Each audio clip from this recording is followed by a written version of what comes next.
I mean, perhaps you might think, oh God, he's one of these, Nick Griffin. I didn't join the party because Nick Griffin was the head of the BNP. I didn't even know who was the head of the BNP, to be honest. That's how ignorant I was. I just looked at the policies and I signed up there and then. But it's the policies that I've got to get out, and there is good teams out there. There's Stoke, and they will continue to get the word out. And there's the worse things get, the people will come over to us. It's got nothing to do with the leadership. If the policies are there and we're the only ones that will be able to sort it out, it doesn't matter who's running the party, they will eventually come. And I'm just sick and tired of you keep attacking us. You need to attack the other people. Andrew Bron said to me in this very room, when I asked him the question, should we look at the other parties and try and learn their ways, and he said absolutely. But since that day, really, it seems to be that we've concentrated on our party and our power party only, and tried to destroy it. So I'm not well, whether he can say, I'd like Nick Griffin to have £1 million if he could actually get this country out of the rubbish, you know, the mire, wherever it is. And really, I mean, if there is anybody out there that can think they can do better, then just come forward. I mean, it's no good you saying, oh, we sent him an email and this, that and the other. You've got to come forward, you've got to do something to actually make everybody know that you want to. I mean, then it's like you say, it's a vote. I mean, who runs the vote? The people that are at the party. I'm not a voter. I mean, I've only been in the party for less than 2 years myself, so I mean, I don't know all this back issue stuff. All I see is a party that's trying to get this country out of a pretty bad state. Anyway, that's just what I've got to say. Okay, thank you, Robert. And I know that was from the art, and maybe up until a couple of days ago I would have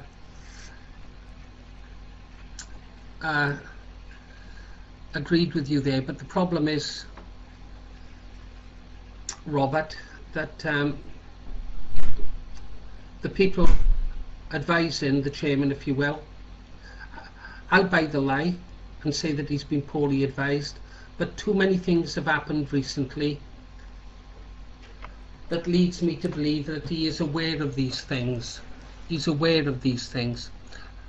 Let me give you a small example of the spin of the party. I don't know how many of you have seen some advanced tape. I'm sorry to keep you waiting. You will be next. I just consider Simon Darby's site today. He's got an article up about the size of the logo on the ballot papers. Are you familiar with this story going around? It's on Simon Darby's website, saying that the UKIP logo was bigger than ours. Now, for God's sake, how stupid does Simon Darby think we are? The truth of the matter is this: the width of logos for election ballot papers is 240. 240. If you have a look at it, you will see that the width, 240 pixels, isn't it? I think 5 centimeters, something like that. You will see that the width of our logo is the same width as the UKIP, but their logo was designed better to show up larger. Check the other political parties. They learnt this lesson a long time ago. So to complain about the size of a logo, their logo being bigger than ours, is quite silly, a foolish mistake. And then complaining about the size, them having a bigger one, it would have been impossible to design a ballot paper to make the British National Party logo bigger. And it's silly, stupid things like this.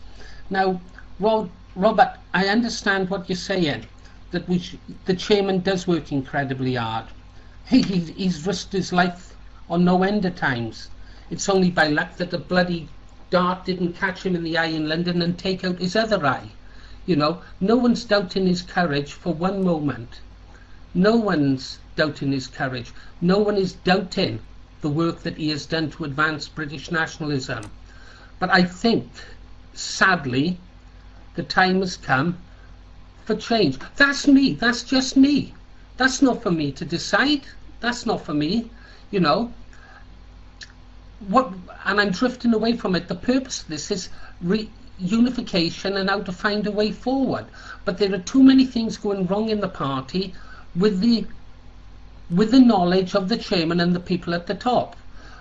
What is Patrick Harrington doing as an extremely well-paid person in the party, advising the chairman when he's not even a member of the party? You can say, you're not a member, Green Arrow, but I'm not a member for a different reason. And I'm not paid a total of £56,000 a bloody year either. If I was, I could do a damn sight better job. And I'll tell you this, I would never wish to work for the party. But I and many others would work for the party for nothing or minimum wage, or enough to just pay our expenses for the good of the party. We don't need big eye-rolling salaries. I'm not going to tell you what happens to some of the money that's been donated, how it's wasted on fine wines, champagne and nights out. I'm not going to tell you. Sicken you. But as long as there's people like Patrick Harrington, Clive Jefferson, the Walker brothers involved in the British National Party, it will go nowhere. Nowhere. Okay, I guess I can return to this theme. Advanced tape, I've kept you waiting long enough, sorry. Hi, that's no problem, GA. With regards to nationalist unity, the British Freedom Party was formed with this in mind. Therefore, we will endeavour not to stand against the BNP in small by-elections, parish councils, the small elections. Okay, Johnny, 1 second. I've got to go back to Advanced Tape. Advanced Tape, perhaps you can tell us which is the legitimate BFP? The one I'm in. And your chairman would be? The Honourable Mr. Mullins.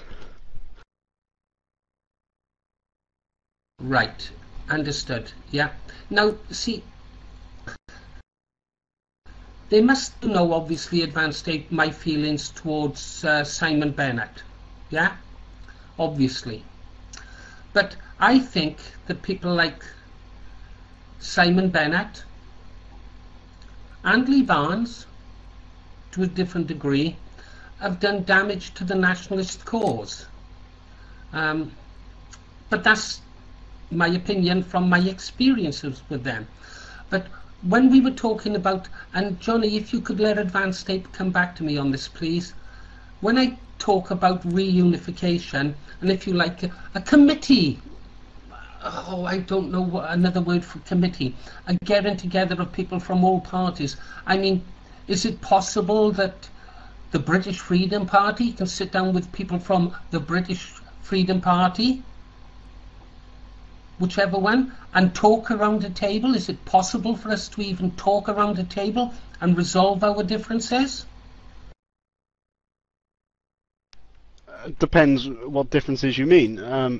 If there's an ideological problem, which there obviously is for some people because they need the ethnic or racial nationalism as part of the party they support, then I can't see how we can get around those issues. There's a set of 5 key principles which we all adhere to, which is the reduction of mass immigration, withdrawal from the EU,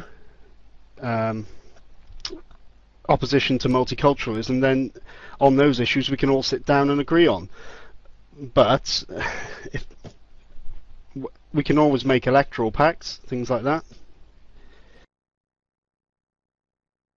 Well, it's a start, isn't it, Advanced Tape? Because if you and I can start talking, anyone can start talking.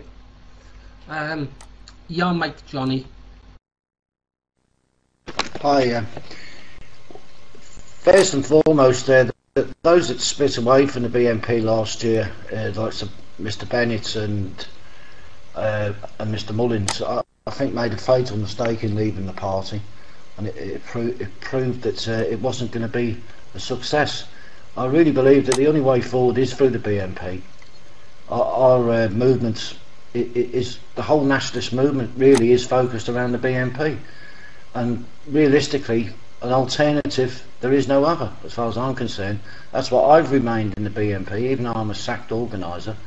For virtually doing nothing wrong, in fact taking Greenwich BNP from one candidate in 2006 to 13 candidates at the last election, and 2 parliamentary candidates. I personally believe that the leadership in our party is doing away with any dissent whatsoever. It's expelling or suspending. Nick Cass, for instance, is suspended at the moment, but the Yorkshire region, for instance, is highly hostile to the Griffin regime, as is many other areas, and it's only people like Patrick Harrington, who are not even members of this party, members of a rival political party, with a totally different ideology to what we believe in, should not have the wages or any authority in our party, should be dismissed at once, in my opinion. But the only way forward, because of the constitution passed on February the 14th last year, we need a massive amount of nominations. The only way we can change the constitution of the BNP so the leadership is accountable is by changing the leadership. I hope you get that. Yeah, sorry to jump you, Odin. I'll respond very quickly. Well, I'm in agreement there. Could we please, just for tonight, refer to the gentlemen's names as Mr. Griffin and Mr. Butler and stuff like that? Hell, I even say Mr. Bennett.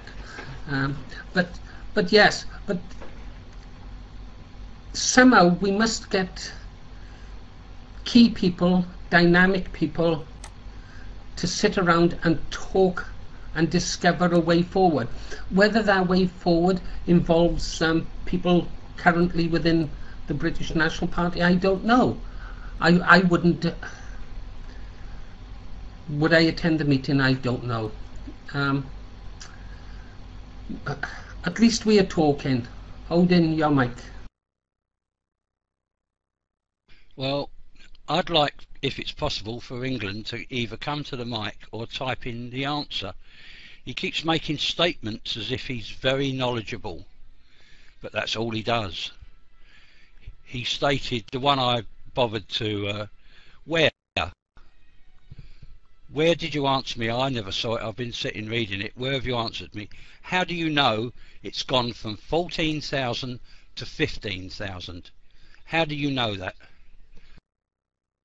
Please type it in again, because there's so much typing in this room tonight that I'll never find it. I don't know who he is, but he keeps talking as if he knows it. And yet he's not answered any of what I've said.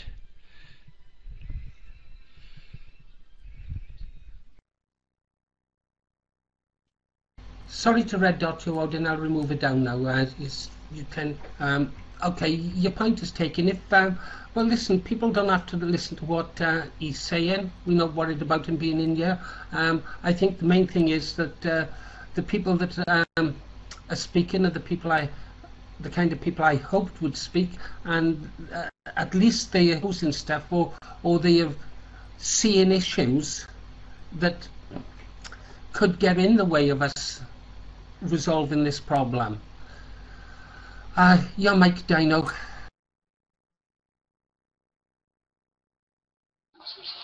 Cheers, G. I'd just like to go back to something that you and Advanced 8 were talking about, as in finding common ground between the parties.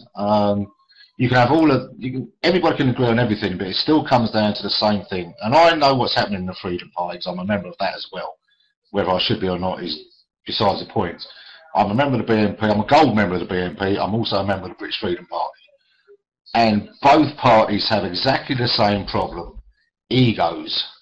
And as long as you've got people with massive egos running parties, you are never going to get a consensus between the parties.